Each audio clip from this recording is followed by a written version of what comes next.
পূর্ব শত্রুতার জেরে আমার ছোট ভাইকে মারা নিয়ে একটি ঘটনা ঘটেছিল। তারপরে কিছু কলাবাগানের সন্ত্রাসীরা আছে, তারা আমার বাসায় আমার ওয়াইফের গলায় ছুরি ধরে তাকে আমাকে মারা ধরার হুমকি দামকি দিছে, এবং কি আমাকে ফেসবুকে পোস্ট করছে, আমার ছবি টবি নিয়ে পোস্ট করছে যে আমাকে মেরে পিস পিস করে ফেলবে।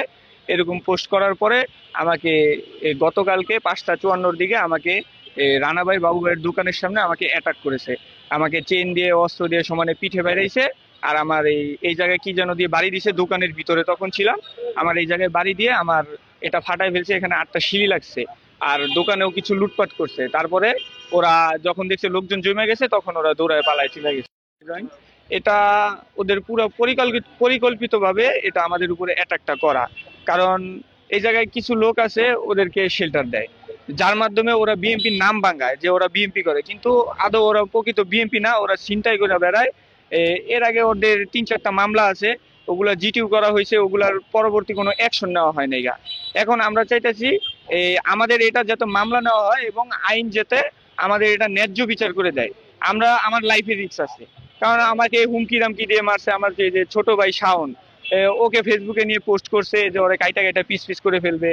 তারপরে এই কাজগুলি করতেছে ফাহিম, নাইম, রাজন, তারপরে হচ্ছে ওই যে রসুল, শাহাদত, মিজান, সাবু, কাউসার, ওরা লিড দেয়।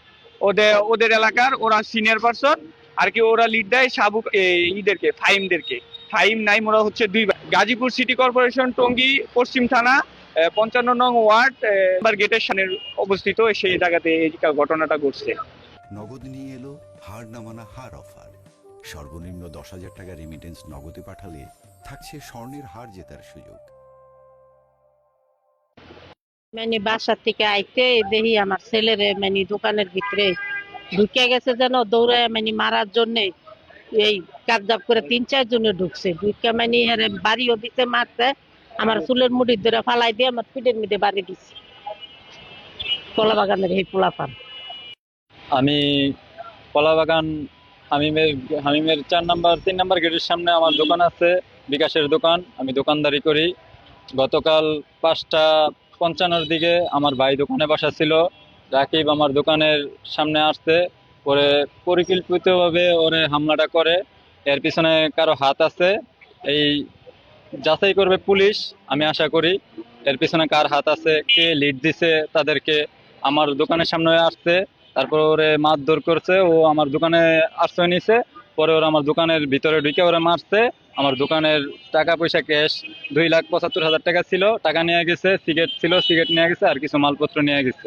এর আগেও অনেকের মাধ্যমে, লিডের মাধ্যমে আমাদের এলাকা এরকম হামলা দিছে। ওর নামে আরো 4-5টা জিটি আছে, ফাহিম, রাজন, এরা যারা আছে গ্রুপিং ভাবে ওরা এইভাবে করে হামলা করতে আছে, এলাকার মানুষের উচ্ছৃঙ্খল ভাবে দৌড়াদৌড়ি করতে আছে। আরো অনেক মামলা টামলা আছে। পুলিশের কাছে একটাই রিকোয়েস্ট, যে পূর্বের যে মামলাগুলো আছে, এখন যে মামলাগুলো হইতেছে, মামলা একটাও নিতে আসে না, সব জিটি মাধ্যমে দেখতেছে। এগুলোর ভালো করে তদন্ত করে মামলার হাতে নিয়ে ওদের উত্তম একটা যে শাস্তি আছে, ওই শাস্তিটা দেওয়ার জন্য আমার আকুল আবেদন আইন শৃঙ্খলা বাহিনীর কাছে। 55 ওয়ার্ড, জিন্নাত থেকে কলাবাগান যে মসজিদে, ওই জায়গায় ওরা বসবাস করে, আর আমরা করি জিন্নাতে। ওরা অবস্থান এই যে এই পার, আমরা ওই পারে থাকি।